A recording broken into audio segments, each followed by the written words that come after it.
Welcome to Peaceful Soul, a place where I want to give you a few moments of real calm in a world that never seems to stop moving. We're living in a strange time. Just one tap connects us to the whole world.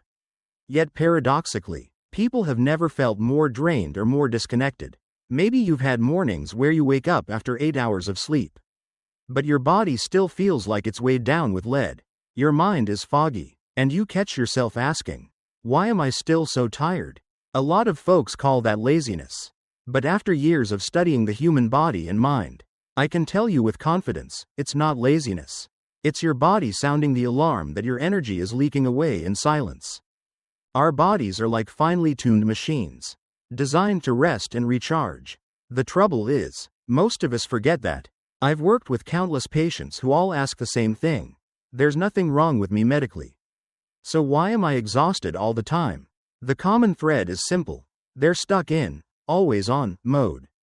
They never unplug, constantly reacting to emails, notifications, text messages, or invisible pressures from work and society. The brain was built to switch between stress and recovery, but now it hardly ever gets the chance.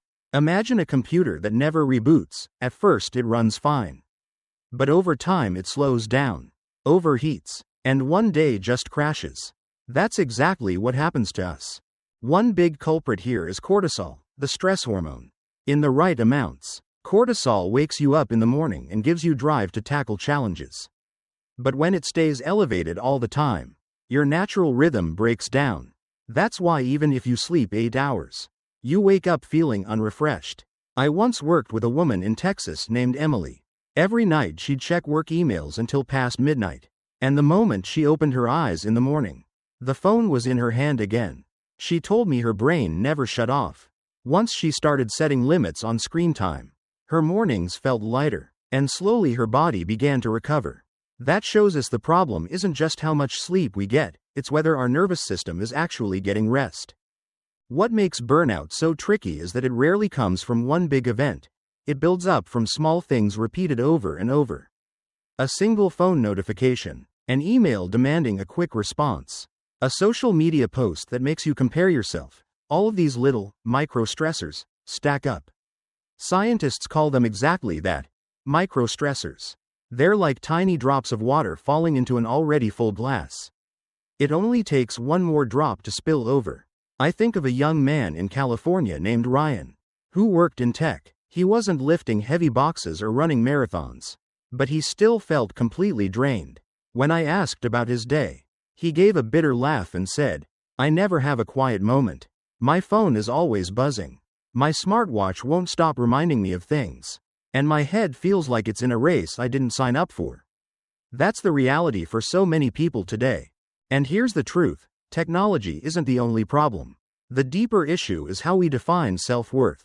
We live in a culture that glorifies busyness, and many of us believe we have to be productive every second or risk being judged. We pile on extra tasks even when we're overwhelmed. Afraid of seeming weak, we scroll through polished highlight reels on social media and tell ourselves we're falling behind. That pressure, not a physical illness, is what quietly burns people out from the inside. I'll never forget working with Melissa, a single mom in Ohio. By day, she worked full-time. By night, she cared for 2 young kids. And when they finally went to bed, instead of resting, she curled up on the couch and scrolled endlessly, searching for some sense of relief. But by morning, she was more exhausted than before. The cycle just kept repeating. When we finally talked, Melissa broke down and said, I don't even feel like myself anymore. And the truth is, her story isn't unique. It's the story of millions of people trying to hold it all together under the weight of modern life. Here's what I want you to remember. You're not broken. You're not weak. And you're definitely not alone. Chronic exhaustion is your body and mind waving a red flag, asking you to slow down. Learning to stop, to set boundaries, and to say no isn't selfish, it's survival. And it's the foundation of true recovery. In the next parts of this video, we're going to dive deeper into the hidden leaks that drain your energy. And more importantly, the science-backed strategies that can help you restore it, so you don't just survive, but start living a fuller, healthier life again. When we take a closer look at our daily lives, it becomes clear that there are hidden energy leaks, quietly draining us without us even realizing it. One of the biggest leaks is the habit of constantly trying to please others. On the surface, it may look like kindness. But in reality, when you keep putting everyone else's needs ahead of your own, you're trading away your mental health for approval. I've seen many people who are terrified of saying no, worried they'll be judged. The result? They burn themselves out. We weren't born to chase everyone else's expectations. We were born to live in alignment with our own rhythm. I think of a young man in Chicago named Brandon, who was always the go-to guy for his family and friends. He was the one giving rides across town, picking up extra shifts for coworkers, always saying yes. On the outside he smiled, but inside he was running on empty. One day, he told me, "I feel like a glass about to crack. I keep holding it all together, but I don't know when I'll finally shatter." That moment stuck with me. Boundaries aren't selfish, they're a form of self-respect. They help us protect our energy so we have something left for what really matters. Another leak comes from pretending to be productive. Modern society has turned busyness into a badge of honor, pushing people into a constant performance of doing something. But sometimes, that busyness is nothing more than a mask for inner emptiness. The brain stays in overdrive to maintain the image, while the body slowly wears down. A Harvard Business Review study even found that employees who constantly multitask and perform fake busyness have stress levels up to 40% higher than those who simply focus on meaningful priorities. I once spoke with a woman in New York named Melissa. Her schedule was packed from dawn until night. But when I asked her, "Which of these things truly matter to you?" she went silent. Then broke down in tears. She admitted most of her time was spent chasing her boss's expectations, her coworkers' demands, and even the approval of her social media followers. Her story highlights a painful truth. Many people aren't living for themselves at all. They're just maintaining an image of being busy. And the cost is steep, both mentally and physically. We can't ignore another drain on energy: constant comparison. Comparison is natural when used for learning. But when it becomes the measure of your self-worth, it starts to destroy you. Social media has made this worse, because we're constantly bombarded with curated snapshots of other people's lives, highlight reels. Not reality. I once told a young man in Los Angeles named Tyler, "The number of likes you get is not the measure of your value as a person." He admitted that every time his posts got little engagement, he felt like a failure. That endless cycle of comparison leaves so many young people today mentally exhausted before they even face life's real challenges. And then, there's clutter. Not just the piles on your desk or the mess in your room, but also mental clutter. When your environment is chaotic, your mind struggles to find peace. A study at UCLA found that women living in cluttered homes had much higher cortisol levels compared to those in tidy spaces. I once encouraged a client to simply clean up her workspace and let go of unnecessary things. She was amazed at how much more focused and energized she felt. Clearing clutter isn't just about physical space. It frees up mental energy too. When you add it all together, people-pleasing, fake busyness, constant comparison, and clutter, it's no wonder so many people feel trapped in a never-ending race. But here's the key: this isn't your destiny. Once you recognize these energy leaks, you can begin to patch them. Think of it like a ship with a leak in the hull. If left unchecked, water rushes in and the ship sinks. But if you seal the leak in time, the ship sails on. Your life is the same. You're not broken. You just need to stop the leaks so your energy can flow where it truly belongs. When people hit burnout, the first instinct is usually to grab a quick fix. The problem is, those band-aid solutions rarely help. In fact, they often make things worse. Take doomscrolling. For example, we convince ourselves that endlessly scrolling through social media is a way to escape stress. But in reality, every negative headline and addictive video just keeps the brain overstimulated.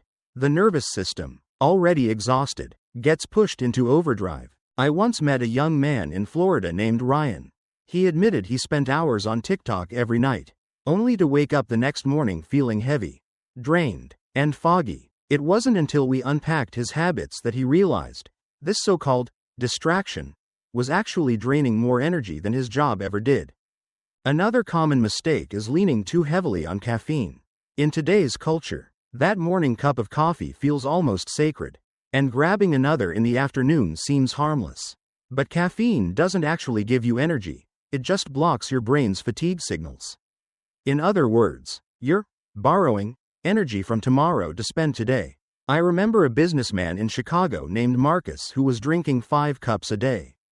When I asked, "Do you want real energy, or just a fake buzz?" he fell silent, then admitted caffeine had trapped him in a cycle of dependency. The more he drank, the more exhausted he became without it. Then there's a subtler mistake: emotional numbness. A lot of people under stress shut down their feelings and pretend they're fine. But emotions don't disappear, they just get buried in the body, fueling chronic tension. I think of an elementary school teacher in Ohio named Claire. She kept up a cheerful smile in front of her students and coworkers. But alone, she described feeling like a boulder sat on her chest. Eventually, through our talks, she broke down and admitted she'd been suppressing her sadness and fatigue for years, afraid that showing weakness would ruin her image of strength. That bottled-up pain had already taken a toll: insomnia, migraines, and constant stress. Another trap is toxic positivity. We live in a culture that demands we stay strong, upbeat, and never complain. But that pressure can break people. When you keep slapping on the label, "everything will be fine," you deny your own pain and shut the door on true healing. A Stanford study even found that people who suppress negative emotions while faking constant positivity are more likely to struggle with anxiety and heart issues. I'll never forget a man in Seattle named Daniel. He was the life of the party, always smiling around friends. But at home, he drank alone, drowning in despair. He admitted he felt trapped in an image of strength, terrified of letting anyone see his real feelings. And of course, there's overthinking. The human brain simply isn't built to analyze every possible scenario 24/7. Yet so many of us get stuck in that loop. Instead of resting at night, we replay conversations, stress about the future, or beat ourselves up over past mistakes. I once spoke with a young woman in Denver named Sophia. She confessed she would lie awake for hours worrying that her coworkers misunderstood a comment she made in a meeting. That spiral solved nothing. It just stole her sleep and worsened her exhaustion. When I taught her simple breathing exercises and journaling to release her thoughts, she finally began to break free from the cycle. The common thread across all these reactions: doomscrolling, caffeine overload, emotional numbness, toxic positivity, and overthinking, is that they're temporary painkillers. They dull the symptoms, but they don't touch the root cause. In fact, they often dig the hole deeper. It's like putting a bandage over an open wound. You might not feel the sting for a while, but underneath, the infection spreads. Real recovery requires courage. The courage to look past the surface and face what's truly draining you. And that's the journey I want to continue exploring with you. When we finally see the traps that keep draining us, the next question is, how do we truly recover? One of the very first steps is learning to set boundaries. On paper, it sounds easy, but in reality, it's one of the hardest things to do, especially for people who've spent their lives trying to please others. I think of Julia, a nurse in Boston. She often picked up extra shifts because she didn't want to disappoint her coworkers. But her health was falling apart. The first time she said no to an extra shift, she cried from guilt. And yet, just a few weeks later, she realized something powerful. Not only did people still respect her, they actually respected her more. A study from Duke University even shows that people with healthy boundaries are 35% less likely to burn out. Another key is protecting your mornings. For many, the first thing they touch when they wake up is their phone. Instantly, their brain gets flooded with emails, news, and notifications. That's like pouring chaos into your mind before it's even awake. Instead, imagine spending your first 20 minutes on a small ritual: drinking warm water, deep breathing, journaling, or stepping outside for a short walk. I remember Greg, a man from California, who decided to do this after years of stress. He told me, "Just starting my day with sunlight and birdsong instead of email changed my entire mood." And Harvard research backs this up. Morning light exposure improves mood, regulates circadian rhythms, and even helps you sleep better at night. Then there's the idea of active rest. Most people think rest means lying on the couch.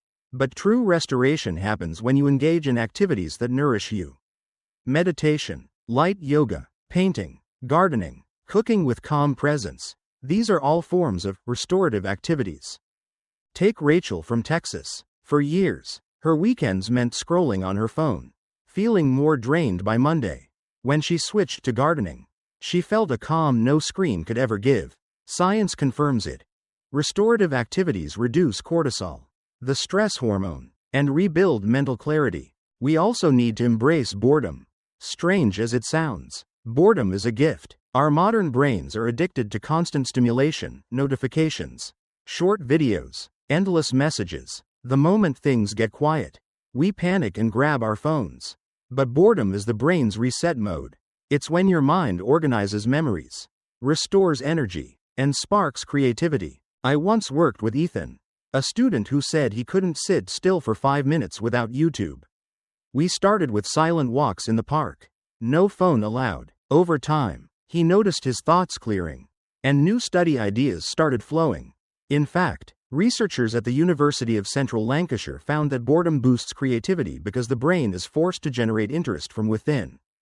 And finally, connection. Humans weren't designed to live in isolation. Loneliness only deepens exhaustion. Studies consistently show that people with strong social networks are less prone to depression and burnout. Think about Marcus, a software engineer in New York. He once drowned in work, drained to the bone. Everything changed when he joined a weekend running club. The runs helped, sure, but what really healed him were the laughs, conversations, and sense of belonging. He remembered he wasn't alone. When you put it all together, boundaries, protected mornings, active rest, boredom, and connection, your mind and body finally get space to heal. And here's the truth. None of this works overnight. Just like muscles need time to recover after training, the mind needs patience and consistency. Each small daily choice is like planting a seed. Give it weeks, give it months, and soon, your inner garden will bloom back to life. To really understand why we fall into burnout, we need to zoom in on what's happening inside the brain and body. Think of it this way. When you're under constant pressure, your body flips on a stress command center called the HPA axis. That's your hypothalamus, pituitary gland, and adrenal glands working together. This system floods your body with cortisol and adrenaline so you stay alert and ready for action.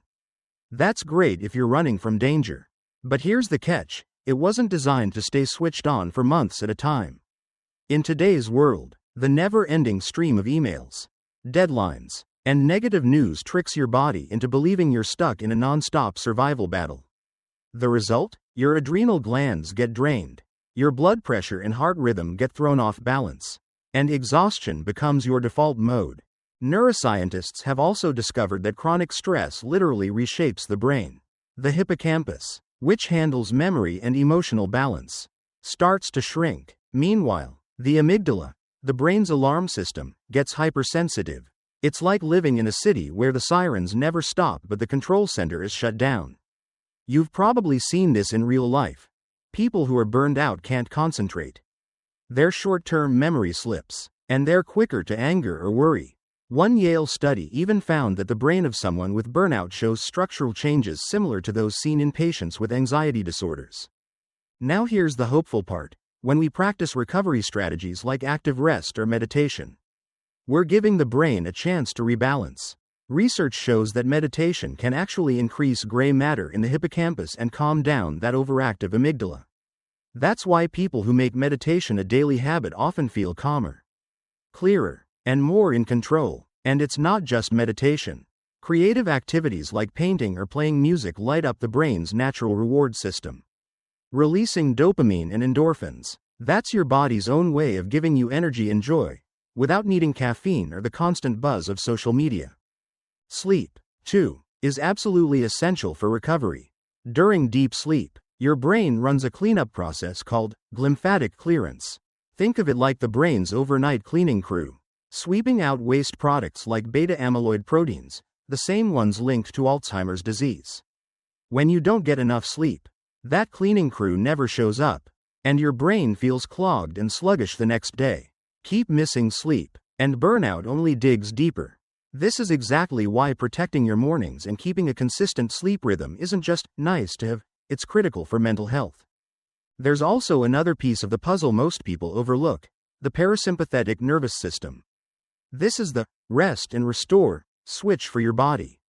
When you slow your breathing, take a gentle walk, or simply sit in silence, this system kicks in, your heart rate slows, your blood pressure drops, and your cortisol levels come down. A study from the University of Wisconsin found that just 5 minutes of deep breathing a day can significantly reduce cortisol in the bloodstream. That's why even tiny rituals, like sipping warm water in the morning or sitting quietly for a few minutes, can spark huge shifts in your overall energy. The bottom line is this: burnout isn't just feeling tired in your head. It's a real biological shift happening inside your brain and body. But here's the good news: your brain is incredibly resilient. Thanks to neuroplasticity, it can rewire, rebuild, and recover if you give it the right conditions. Healthy habits create new neural connections, restore balance, and slowly bring your system back online. In other words, your body is built to heal itself, as long as you give it time, care, and the right environment. Looking back on this entire journey we've taken together, one truth stands out clearly. Burnout is not just a passing wave of tiredness that everyone goes through once in a while. It's an alarm bell from both your body and your brain, reminding you that you've been living in a way that simply isn't sustainable. We've seen the familiar traps: scrolling endlessly on social media as an escape, overloading on caffeine just to push through fatigue, bottling up emotions because you don't want to bother anyone, or getting stuck in loops of overthinking until your mind is completely drained. But alongside those pitfalls, we've also learned simple yet powerful ways to recover: setting healthy boundaries, protecting your mornings to start the day in peace, practicing intentional rest, allowing yourself to embrace boredom, and reconnecting with people who truly matter. And most importantly, science has shown us that the human brain and body have an incredible ability to heal, if we only give them the space to do so. Here's what I want you to remember: feeling burned out does not mean you're weak, it means you're human. In a culture that constantly glorifies productivity and speed, sometimes it takes more courage to pause than to keep running. Think back to some of the stories we shared, like Karen, a teacher who learned to say no to after-hours work so she could protect her evenings with family. Or David, an engineer who found peace in the quiet of his morning routine. They didn't escape burnout through massive life overhauls. They did it through small, steady choices repeated over time, step by step. They rebuilt their energy, and you can start doing the same today, with one small but intentional decision for yourself. If there's one lesson to carry with you, it's this: recovery doesn't come from a miracle cure, but from rebuilding the daily habits that shape your life. Respect your boundaries instead of always putting other people's needs above your own. Give yourself a few minutes of quiet in the morning before diving into emails and breaking news. Nurture relationships with people who bring you genuine positivity, and accept that sometimes simplicity and stillness are the keys to a meaningful life. When you stay consistent with those seemingly small choices, you're giving your mind and body the chance to be reborn. And one day, you'll wake up without that heavy weight pressing on your chest. What you'll feel instead is lightness, new energy, and a renewed joy for living. The human body has a remarkable ability to recover, but only when we treat it with kindness. Don't wait until you collapse to learn how to rest. Don't wait until your health slips away to finally learn how to care for yourself. Let these stories, the science, and the lessons we've shared today be a gentle reminder that you deserve a healthy body and a peaceful mind. And it all begins with you, right here, right now. Thank you for walking this journey with Peaceful Soul. If this video brought you value, share it with a friend, a coworker, or someone in your family, because sometimes a small reminder is all someone needs to get through their darkest season.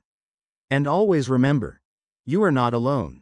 Together, we're learning how to slow down, recover, and live more fully. I'll see you in the next video, where we'll keep exploring powerful ways to nourish your mental and physical health, so that every morning you can wake up to a day worth living.